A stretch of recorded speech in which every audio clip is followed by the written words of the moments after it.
Bonjour à toutes et à tous, bienvenue sur le plateau du Siam TV à l'occasion de la 16e édition du Salon international de l'agriculture au Maroc, organisé sous le haut patronage de Sa Majesté le roi Mohamed VI, que Dieu l'assiste.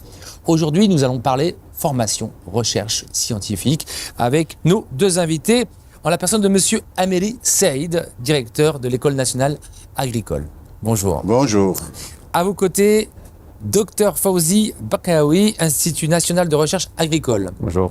Et je mentionnerai aussi comme poste, comme casquette, directeur scientifique du Triple A. Effectivement. Voilà, qui a eu lieu en début d'ouverture du salon, grande conférence et qui rassemblait pratiquement l'ensemble des ministres et des acteurs du secteur au niveau international. Effectivement. Alors, nous allons parler de l'École nationale de l'agriculture. Monsieur Amélie Saïd, pouvez-vous nous présenter cet établissement ?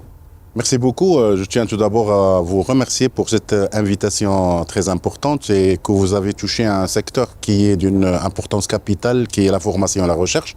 Très rapidement, l'École nationale d'agriculture de Meknès, c'est le premier établissement de formation d'ingénieurs agronomes en Afrique qui a été créé en 1942 et qui forme les ingénieurs et qui est un établissement autonome sous la tutelle du ministère de l'Agriculture. Et qui est sa mission, à l'instar de la loi 0100, un établissement de formation avec 3 missions. La première mission, c'est la formation initiale. La deuxième mission, c'est la recherche et le transfert de technologie. Et la troisième mission, c'est la formation continue, la formation continue. Et donc, au niveau rapidement, c'est un établissement qui a 8 départements techniques d'enseignement et de recherche, et qui a aussi des interfaces créées, et parmi ces interfaces et qui cadrent aussi avec la thématique du SIAM, qui porte sur tout ce qui est agriculture résiliente, et même une autre interface sur tout ce qui est agriculture digitale. Donc on aura beaucoup plus de temps pour parler de l'ENA sur le cursus de formation, mais on laisse ça pour une autre occasion. Alors justement, j'aimerais avoir quel type de filière, quel type de formation sortent justement de cet établissement. Alors, le statut et la formation au niveau de l'ENA, c'est qu'elle forme des ingénieurs et qui peut aussi délivrer des diplômes de master, et dont les statuts aussi, c'est qu'il peut former des formations doctorales. Donc nous, on a les classes prépa intégrées, c'est-à-dire on recrute après le baccalauréat, et on a des classes prépa intégrées, puis on a des orientations vers les spécialités, et nous avons un nombre de 7 filières de spécialisation. Et il y a 5 filières qui sont techniques et 2 filières qui sont transverses et horizontales. Je commence par les filières transverses. Il y a l'ingénierie de développement rural, il y a l'ingénierie agroéconomie. Et les filières techniques, nous avons la première filière, c'est tout ce qui est sciences et techniques de production végétale. On a la filière production animale et pastoralisme. On a une filière qui est aussi unique au Maroc, bien sûr, c'est l'arboriculture fruitière, oléiculture, viticulture. Et nous avons la filière protection des plantes et de l'environnement. Et nous avons la dernière filière qui a été créée il y a 2 ans, c'est l'ingénierie en agroécologie, et qui est la tendance avec les orientations actuelles. Et en plus, nous avons 2 masters. Un master sur tout ce qui est agroalimentaire, beaucoup plus sur la qualité de l'eau et de l'huile d'olive. Et nous avons un master qui est international, coordonné par 3 établissements. L'ENA de Meknès, un autre établissement au Sénégal et un 3e établissement à Montpellier, et qui assure la formation de candidats venant de presque 14 pays à l'échelle de l'afrique. Pour finir, en termes de volume de candidats, on parle de combien chaque année? Au total, c'est que avec avant l'ENA formait de petites promotions. Actuellement, et avec la stratégie GG, on est dans une politique d'augmentation d'effectifs. Donc, et avec cette génération, maintenant, on est entre 120 à 130 lauréats par année. Donc, et nous avons un objectif d'augmenter cet effectif d'ici l'horizon 2030 à 180 lauréats. Très bien. Alors, je me tourne vers le docteur Fawzi Bakaoui, Institut national de recherche agricole. Cet Institut national de recherche agricole existe aussi depuis quelques années, ou c'est quelque chose de récent? Non, il existe en fait, la station expérimentale de l'INA existe depuis 1914. 1914. Mais l'INA s'est développée, il y a eu plusieurs restructurations, mais en fait, ça a commencé dans ce qui est actuellement le jardin d'essai botanique. Très bien. Et on s'est développé, maintenant l'INRA a 520 employés sur 10 centres à l'échelle nationale, avec 23 stations de recherche, 3000 hectares de terrain pour faire les essais. Et disons qu'on a 4 axes ou thématiques de recherche. Bien. La première, qui est une mission importante, c'est la conservation des ressources génétiques et l'amélioration génétique pour développer des variétés adaptées à la géographie marocaine. Le deuxième axe, ça concerne la protection des plantes et l'amélioration de la conduite technique agricole.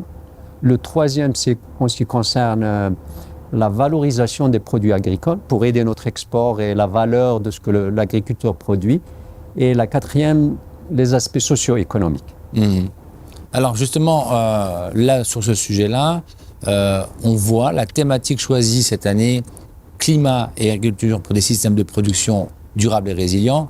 Vous êtes en première ligne, vous êtes en ligne de front par rapport à cette situation.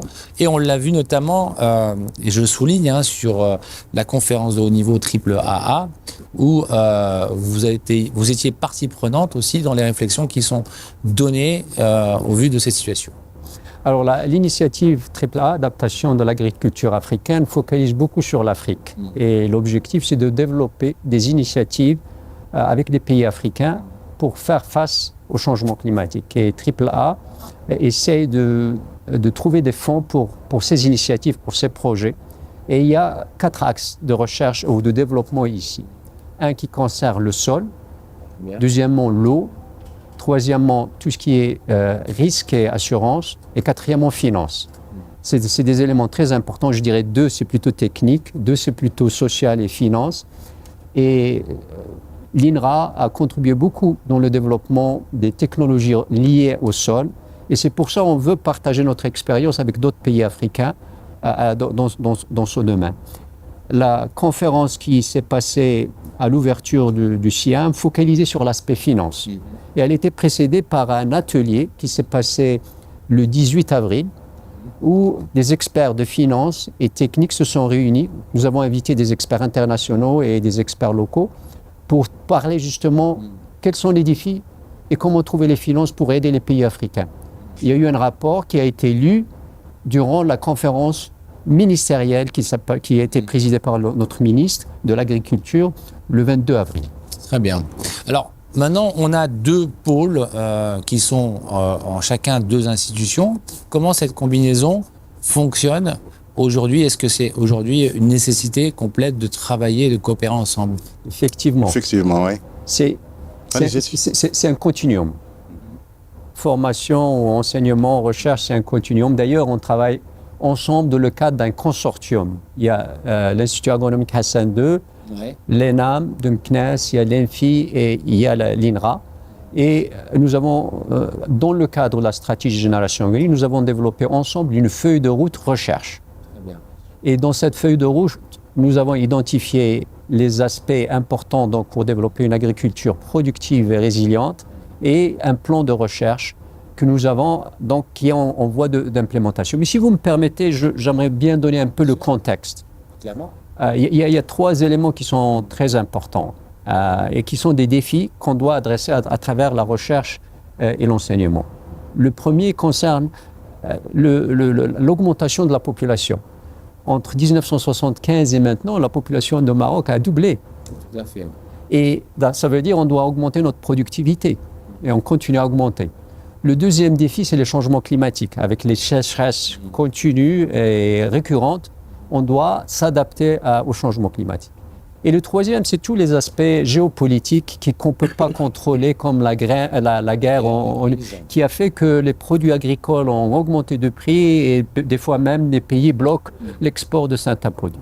Face à ces défis, la recherche peut apporter une solution. Et d'ailleurs, c'est ce qu'on a discuté lors de la conférence de haut niveau qui s'est passée le 23 avril. Et lors de cette conférence, nous avons invité des experts internationaux. Il y avait une dizaine représentés par différents pays. Chacun a partagé son expérience.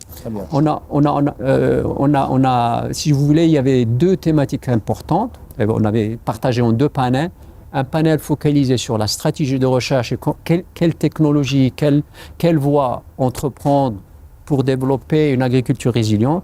Et un deuxième panel focalisant sur la stratégie de chaque pays qui concerne les ressources pour la recherche et la gouvernance. Alors concrètement, sur le terrain, j'imagine que vous avez accès à ces sources d'informations scientifiques assez pointues. Est-ce qu'aujourd'hui, les étudiants, les ingénieurs, jeunes ingénieurs, sont préparés à assimiler et à traiter toutes ces informations qui sont échangées au cours de vos Exactement. Et comme ça a été dit par mon collègue Dr Bkawi, sur le volet recherche, aussi dans les établissements de formation, parce que les enseignants ont un statut d'enseignants-chercheurs, donc ils font 60% de la charge horaire en enseignement et 40% en recherche-développement.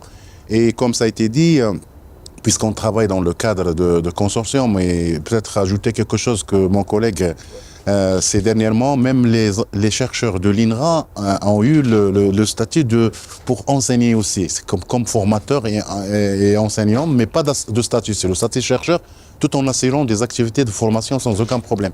Et donc, nous, avec le consortium, ce qu'on joue, il y a des programmes de recherche qui sont d'un institut particulier et qui fait appel à des chercheurs ou des anciens chercheurs d'autres établissements. Il y a des soumissions pour des projets de recherche et on fait appel à des unités mixtes de différents établissements et on travaille ensemble.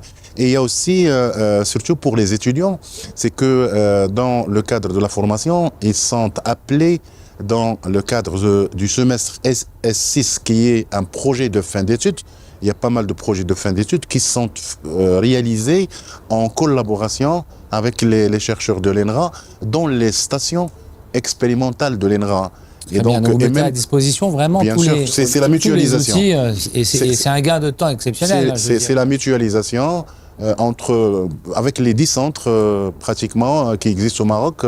Et c'est une volonté de notre ministère pour travailler d'une manière mutuelle et mettre à la disposition. Et c'était l'objectif de la signature de cette convention de ce matin. Alors, je vous interpelle tous les deux. La problématique, maintenant, on la connaît. Bon, les problèmes de sécheresse avec l'irrigation. Concrètement, est-ce qu'on voit aujourd'hui sortir des projets? Parce que la typologie marocaine est quand même propre. Enfin, nos solutions sont adaptées à notre réalité. J'ai envie de dire, peut-être pas les mêmes réalités qu'en Europe. Est-ce qu'aujourd'hui, on voit sortir de nos établissements et de nos instituts des solutions qui répondent aux besoins de nos agriculteurs? Oui, d'ailleurs, je l'ai présenté dans mon intervention. Il y a des solutions qui sont pratiquées, qui sont en implémentation. Et j'ai donné 4 exemples lors de mon intervention qui font partie de l'implémentation de la stratégie Génération Green. L'exemple type, c'est le sujet pour adresser le problème du sol. Notre sol, la santé de notre sol n'est pas optimale. Et notre ministère, en collaboration avec les partenaires de recherche et d'autres partenaires, nous avons développé une feuille de route pour faire le semis direct, qui adresse le problème de sol et le problème de la sécheresse. Le semis direct est une méthode qui permet de garder l'eau dans le sol. Oui. Au lieu de labourer, on sème juste sur la surface et ça permet de garder l'eau. Et cette méthode, dans les années de sécheresse, elle donne des rendements beaucoup plus élevés que le semi-conventionnel, des fois jusqu'à 100% de plus, en moyenne 30%. Donc ça, c'est une première. La deuxième, c'est le développement de variétés de cactus qui sont résistantes à la cochenille. D'abord, le cactus est une plante qui résiste beaucoup à la sécheresse, qui a une valeur commerciale et une valeur économique pour les petits agriculteurs. L'INRA, face à la cochenille qui a affecté nos cultures de cactus au Maroc, on a développé des variétés qui sont résilientes, résistantes à cette cochenille et on est en train de les planter. L'année dernière, on a fait 7000 hectares.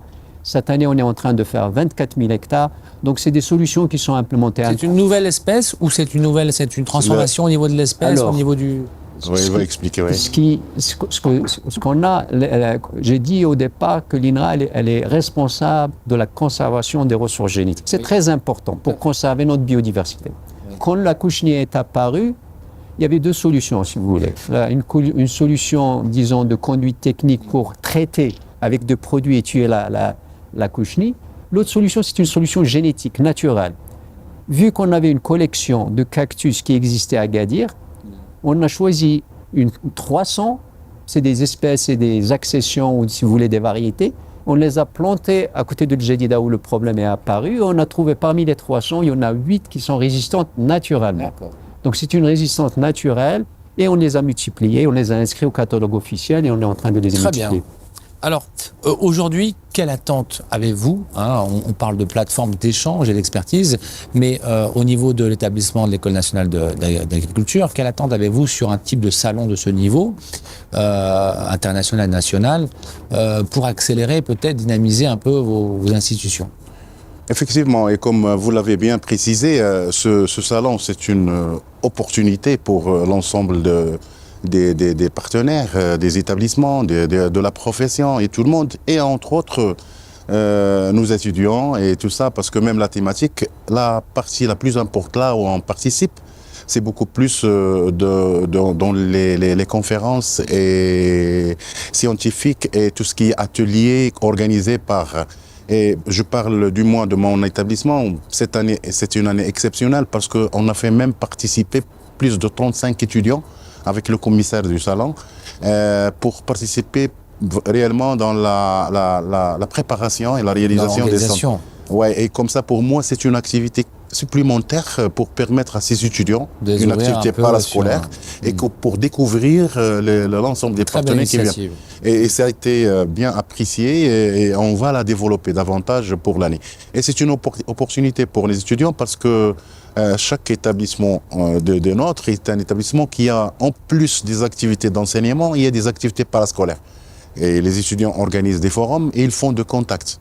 C'est beaucoup de contacts sur des thématiques. Dans le cadre de la formation, puisque nous avons des stages... de voir des solutions aussi qui existent, qui sont présentées lors de ce salon, notamment sur l'intelligence artificielle. On a des stages pratiques, par exemple, au niveau de l'établissement. C'est une opportunité pour que les étudiants trouvent des stages, que ce soit au Maroc ou à l'étranger. Dans des entreprises. Et en suivant les nouvelles technologies, comme vous l'avez bien précisé. Très bien.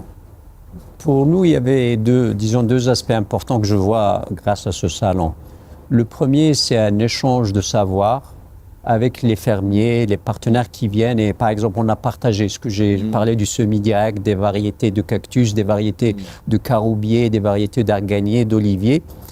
Et aussi, hier, nous avons fait une annonce de 3 nouveaux livres digitaux qui sont disponibles gratuitement, qui résument un peu les résultats de la recherche de l'INRA avec nos partenaires. Très bien. Ça, c'est le premier volet. Le deuxième, qui est très important, c'est une opportunité pour rencontrer des partenaires de l'étranger. J'ai fait des rencontres avec les Français, avec les Espagnols, avec les Tchèques en 2 jours et on a échangé sur nos programmes de recherche et peut-être des futurs projets pertinents à notre pays.